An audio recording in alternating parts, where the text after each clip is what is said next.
Hello everyone and welcome. This video is to explain all about the blacksmith and do the best I can to tell you everything I know about it and what everyone's using the blacksmith for, because there is a feature in there that is not activated yet or people are using it yet, but it will be very soon, I'm pretty sure. So without further ado, let's go ahead and click over there. There it is. I probably could have just walked up to it, but no.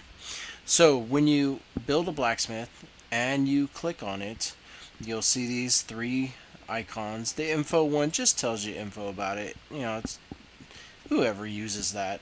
I don't. But anyway, wanted to go through all three of these things one at a time, and we'll start with the one on the far right, basic craft.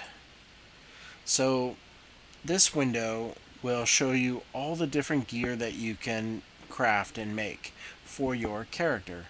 Now, what they're trying to do with this window is show you that you can craft like for example, main weapon. You can craft a main weapon that is epic, and then once you open the chest, it'll ask you, like it says right here, what class and what epic weapon do you want from that chest. And of course, I wanted to point out that, especially with this example for the epic, how it's costing like half a mil. And I went into the oh gosh, I forgot what it was called. The trade area where people are selling epics, and I noticed that right now that to get an epic weapon or an item is costing you at least a minimum of 2 to 3 million. So this is a really good deal. Food is not a problem. Sure, it takes 13 hours, but if you are just starting out and you manage to scrape this much money together and you just don't have 3 million, then it's worth considering to do. So, of course, it shows all in green here that I have these requirements. So I can click on the craft button and then assign someone, but all of my people are already assigned to doing other things and start it. So it tells you how much food and money and time.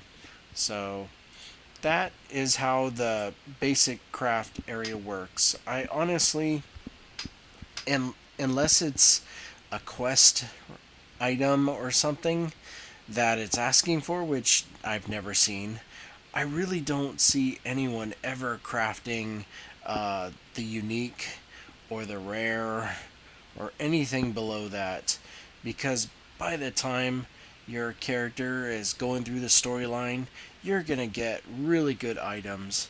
And when you get up to level 60 and the money is coming in, you're not even going to give this a second thought. So just be aware that this is here, and it's, if you wanted to quickly throw some money down and a guy on it to make a new character you created get a epic weapon, this is why you would click this tab or this spot called basic craft. All right, the next one is called forge gear, so we'll go ahead and go into that. Now, what you're looking at first of all is to be able to forge all gear that is orange and red, orange and higher. So to explain this, you see this down arrow next to Archmage. It allows you to select whatever class that you are, and I'm a Archmage. So first of all, what you're looking at is the Kazarka staff. And if I click on the Kazarka's Fang, it tells you, it crafts this weapon, you're going to need it. You need to fight the world boss, Kazarka, and to get a drop. That's a red drop. And then you'll have that. And then the long road to getting 150 gear fragments to craft this staff. So Pearl Abyss basically figures, hey, if you're gonna keep fighting the world bosses every day, you're gonna eventually get 150 of these gear fragments, and then it'll be are you gonna get this drop that you need to finally craft this weapon? What I've learned from guildmates is whoever gets the last hit in has a strong chance to get a red drop. So you're at a world boss, doesn't matter where they're at with their health, if you get that last hit in, there's a good chance a red drop will happen for you. That's why they die so fast at the end. So going down from Dandelion Staff, same thing. This is I think it's the lady, the boss lady, world boss. That's a bird. So that's her fragments and Coranda and the claw. So below that is the common stuff when you are at level 60 and above. Because when you get to, say, 70, you're going to be in areas where orange items drop.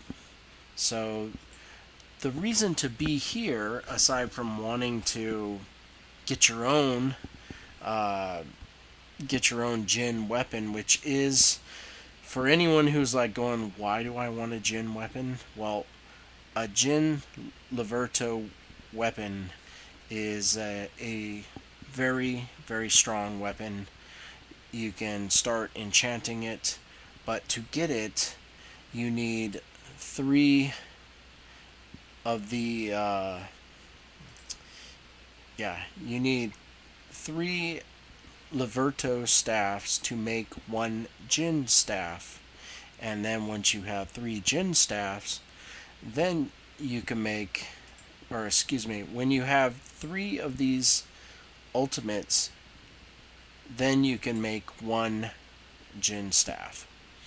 But it just trickles down from there. To get one of these ultimate Levertos, you need three of this Bears, Uria, as well, or Selith. So three of those put in makes one ultimate Leverto staff. And then you just need two more to make your Jin. That's how all of this works. For sub-weapons, Jin is the best. You need three of these ultimate Rosar daggers to get one Jin. Same thing with the helmet. Jin Granil. You need three of these ultimates to get one Jin, and on down. Armor, gloves, and shoes. So that's how this works. I'm going to move over to from weapon armor craft to where it says accessory. This is a whole other side of the game. In order to get, say, an orange ring, you need to get one of these golden fragments. And if you read right in the middle where it says it can be acquired from the hidden banquet hall by guilds that possesses castles. Well, I've been in two guilds, and they have a castle, or maybe they don't. It's not very common to get these golden fragments. You have to inquire when you're in a guild, hey, how easy is it to get a golden fragment? And they'll tell you. They'll say, this is what you need to do, and this is how easy or hard it is. But once you do get the fragments you need, which it looks like they're asking for a lot of fragments, like 730 for that, almost 1,000 for that, 800, 860, and 730. It seems like you might be a while in getting the fragments you need, but that's more like you're a high level person and you're wondering what else I can shoot for. Return to this section of craft and see if you can go for golden fragments. Okay, so there's another tab. We're on the gear tab. I'm going to click on the material tab. So this is something I recently pointed out. you are trying to build red armor set for yourself, and you're collecting those fragments that are needed. For example, to go back to gear, I want this staff. I need 150 gear fragments, but I need that Fang, Kazarkus Fang. Well, let's just say that you are in the world boss for Nover, however you say his name, and you get 4 or 5 of these scales, and you're like, dude, I already have what I need. What am I going to do with all these extra scales? So you come here to the material tab, and it says right here, you just need 2 of something. And then you can drop it in and create what you need. So if I had 2 of those scales, I would drop them in here, register it, boom, now I have a Fang. Now I can start building my red set, turning in the duplicates that I don't need on this tab. And that's how this works. The fragment exchange, honestly, haven't really seen much of this at all. I don't even own a gear fragment chest, and I farm every day. Level 70, you see my character. I just don't mess with this at all. I'm sure it's a feature that'll be introduced more down the road. So don't worry about it. But this is very helpful if you're fighting world bosses all the time and you have duplicates. So this is how this section of craft works. So that's the forge gear. Let's go on to gear awakening and exchange, the last one. So there's 3 sections here. I'll explain the fun one last. Exchange weapon. Very simple. There's a tab here, a drop down arrow, where you can select what race you are, what class. And for example, Archmage is who I am. Well, when you are asked, do you want to change to be an invoker from an Archmage, it's your choice. Well, what if you're like, I didn't want to be invoker, I want to go back to Archmage? Well, on this window, it allows you to put in your gear for invoker, your staff. Well, it's not a staff, it's a sphere. Put that in, and you need one of these. Awakening Ascension Weapon Exchange Coupon. You get one of these when your character reaches, I think, level 60 and you passed Ascension. I believe they just give one to you, just in case. So never hurts to hold on to it if you change your mind, but you do need one. If you were to buy one from the marketplace, I think it's going to be $100. It's pretty expensive. So the way you get these is recreate a new character, get it to 60, go do your Ascension. Congrats, you have a new one. Don't recommend it. So that's how this window works. Is you want to exchange from one switch to the other. So, okay. And my guild is doing something in 30 seconds. Isn't that great? I can't participate because I have to wait, says the game. I'm bummed. Alright.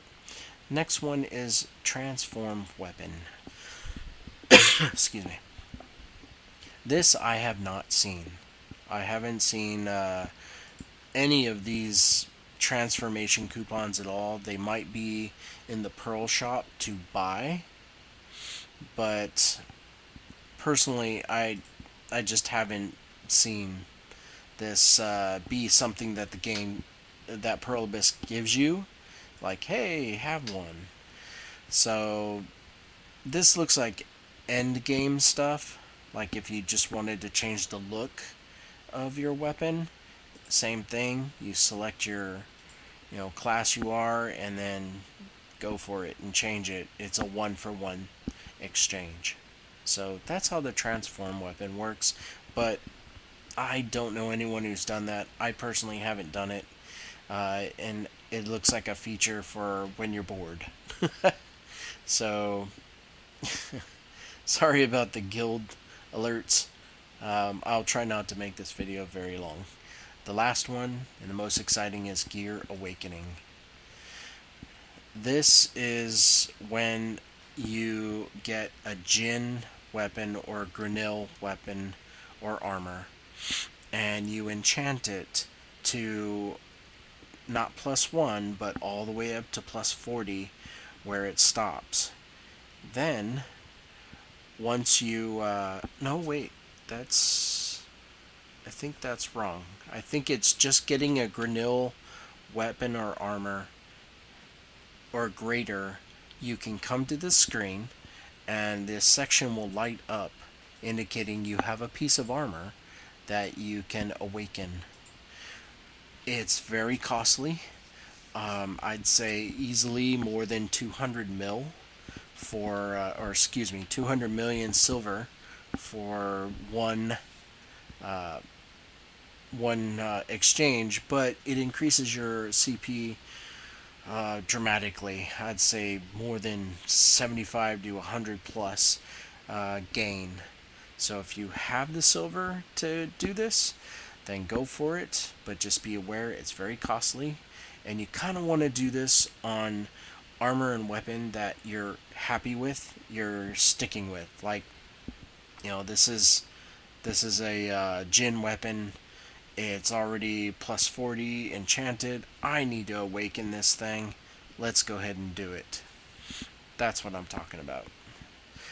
The tab over here for accessory, this is a feature that they have yet to implement in the game. It requires mystical grade or higher. I have mystical grade or higher on all of this. So they haven't allowed us to awaken it, but I hear it's coming soon. So that's what that tab is about. And there it is. That is how the blacksmith works. That's how all the features work. One more thing to point out that my guild leader pointed out, I totally didn't even see it, is if you click the top right corner of your screen, you can click on craft over here on the top left, and you can get to creating those things if the stuff is on you. You might be out in the world, nowhere near your base at the time. I mean, you can go to your camp at any time, but this is a nice shortcut if you're in a hurry or you just wanted to bypass going to your camp, going to your blacksmith, and then getting to this section. And that is all. So I hope you enjoyed the video. I hope it did explain a lot. And I will just say thank you very much for watching, and you have a great evening. Bye now.